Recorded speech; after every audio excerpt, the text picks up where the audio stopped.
Galera, o quarto episódio da série do Demolidor veio com tudo e mostrando cada vez mais que essa sim é a melhor série da Marvel. Já era lá atrás e continua sendo agora, mostrando como se constrói personagens de verdade, como se constrói uma trama interessante e mostrando o porquê que ela fez tanto sucesso no passado e continua fazendo agora. Esse foi um episódio decisivo pro resto da temporada, com certeza, cheio de cenas extremamente emocionantes, marcantes, memoráveis, mesmo que não mostrando cenas de luta. E parando pra pensar, meu Deus, né? Como que essa série é tão recheada de diálogos bem construídos, diálogos que são coerentes de acordo com o personagem, ainda que alguns deles tivessem sido alterados ou modificados, mesmo que de forma leve, em comparação com a série da Netflix lá atrás. Isso aqui só mostra o quão esse universo é rico, o quão dá sim para construir histórias interessantes, relevantes, sérias, dentro deste universo de super-heróis, trazendo até alguns elementos nostálgicos, mas não se apoiando nisso o tempo inteiro, não se apoiando só em cenas de ação, se apoiando muito mais em diálogo, construção de personagem, universo e uma trama coesa. Bom, mas a gente já vai falar sobre tudo isso, sobre a melhor cena da série, que inclusive, pelo menos até agora, tá nesse quarto episódio, e várias outras coisas. Então, já deixa seu like e se inscreve no canal para continuar acompanhando a série através desse canal. E chega de enrolação, bora pro vídeo.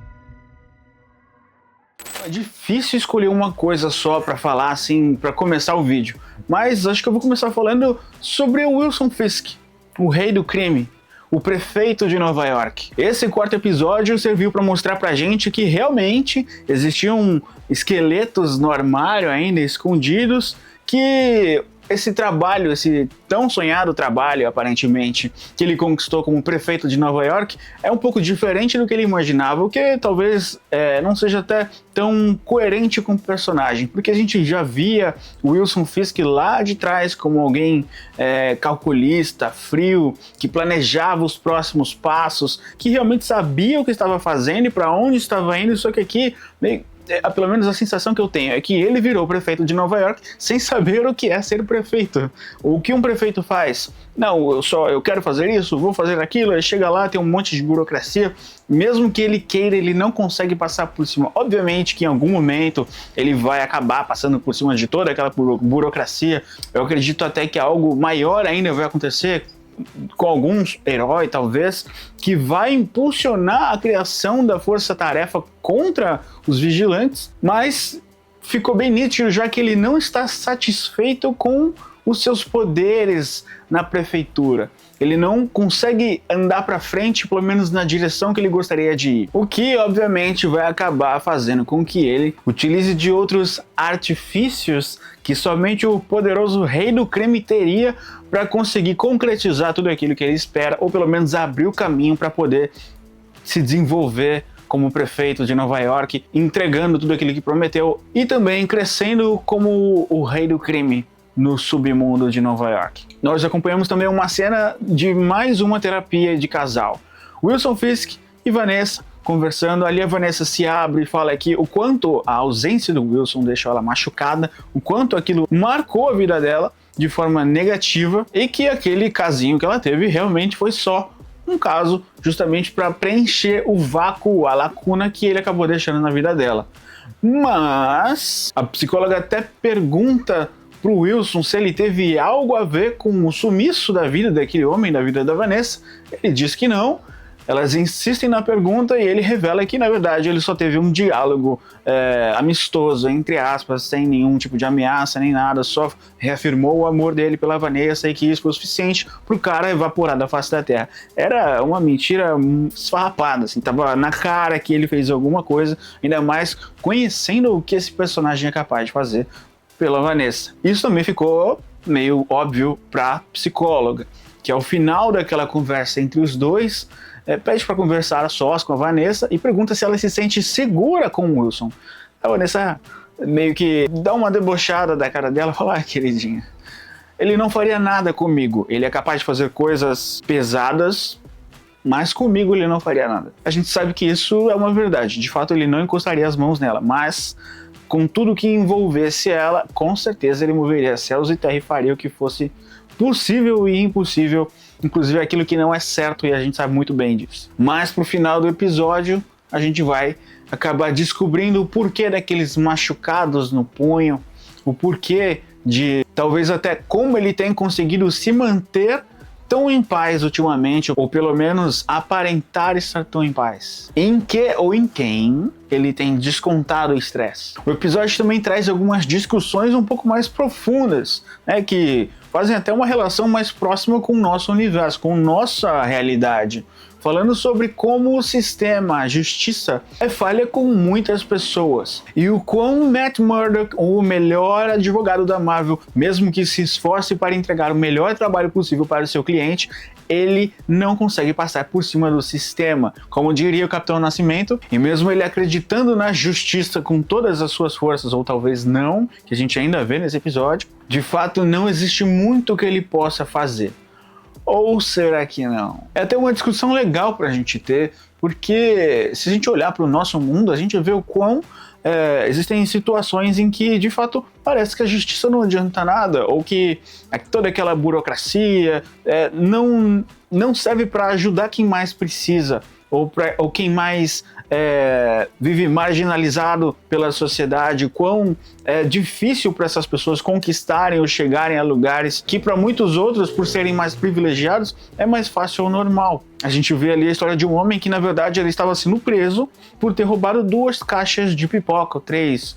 Eu não estou dizendo que foi algo correto, ele de fato não deveria ter roubado, porém mostra o quão complicado para se entender que ele tem até uma frase que diz: eles preferem gastar 5 vezes mais para me manter aqui preso do que me dar alimento, do que o que seria necessário para me alimentar. Essa foi uma frase que me impactou bastante e me fez ficar refletindo, e que mostra também o quanto essa série não vai abordar somente o universo dos super-heróis, mas também falar sobre alguns assuntos talvez da nossa realidade, e que aqui eu acredito que fez com muito sucesso. E então nós chegamos na melhor cena da série até agora, e trazendo um personagem que a gente já estava esperando há algum tempo e estava vendo que ele já estava chegando. John Bertal está de volta como justiceiro.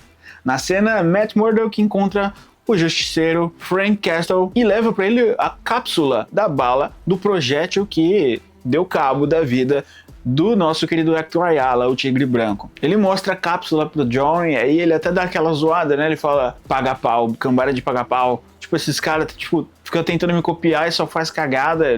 E o que era óbvio, né?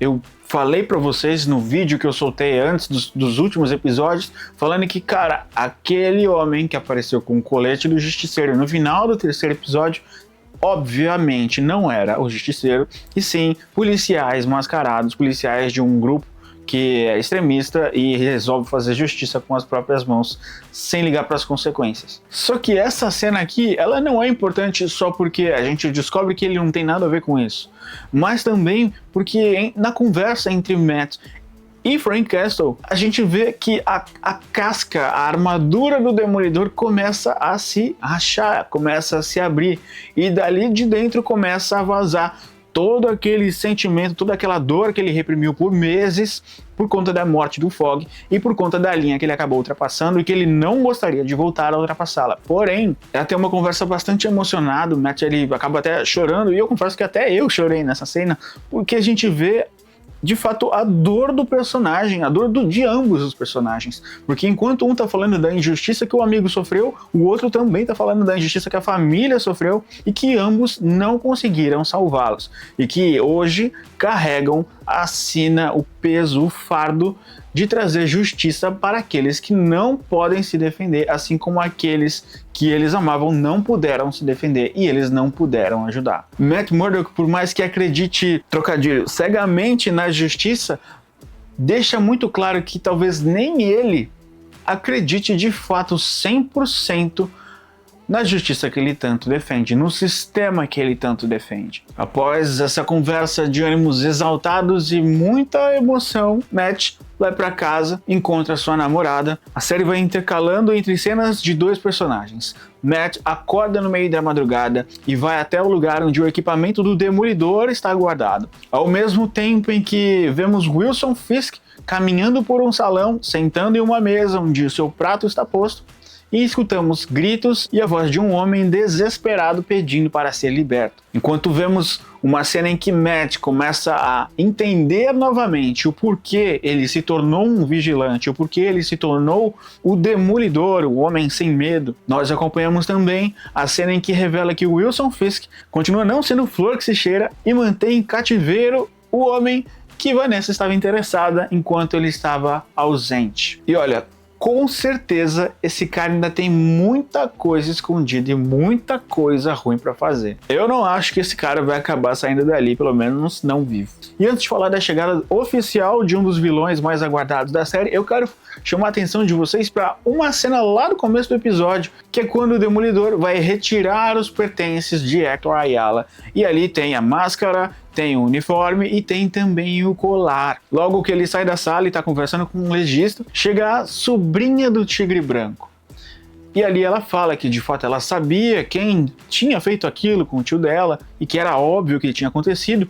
E não sei se vocês repararam, mas tem uma cena ali em que parece que ele meio que está muito próxima do colar, ou ela acaba talvez encostando no pacote onde as coisas estão e a câmera não foca nisso. Talvez ela tenha pego.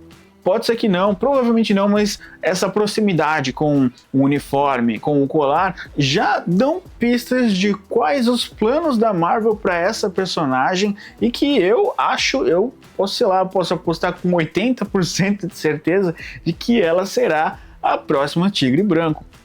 Ou Tigresa Branca, enfim, não sei. E agora sim, falando da chegada do vilão que tem só deixado pistas ao longo dos 3 primeiros episódios, mas que aqui oficialmente em pequenos trechos, né, apareceu muito pouco, mas apareceu em cenas muito impactantes e importantes.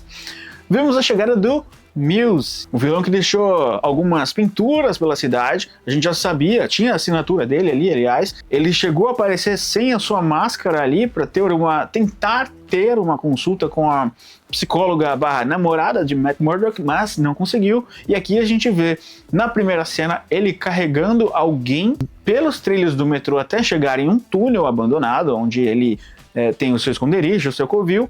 E no final do episódio a gente vê o que ele faz com as pessoas quando ele as leva para este covil, para essa caverna, para esse buraco no metrô.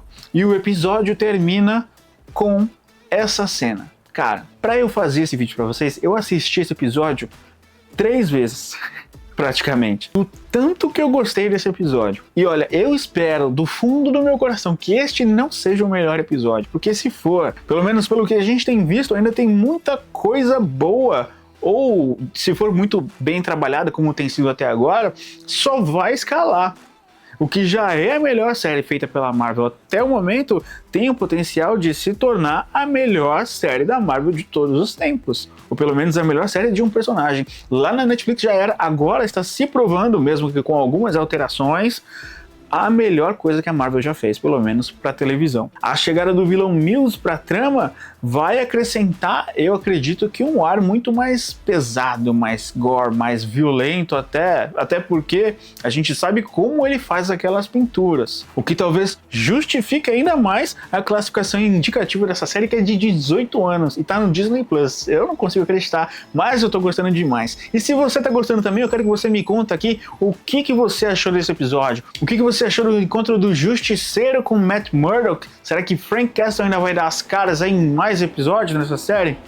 Me conta aqui embaixo. Antes de qualquer coisa, não esquece de deixar o seu like, se inscrever para continuar vendo os vídeos aqui no canal. E eu sou o Luiz Felipe, este é o canal Cinemei e a gente se vê na próxima. Valeu!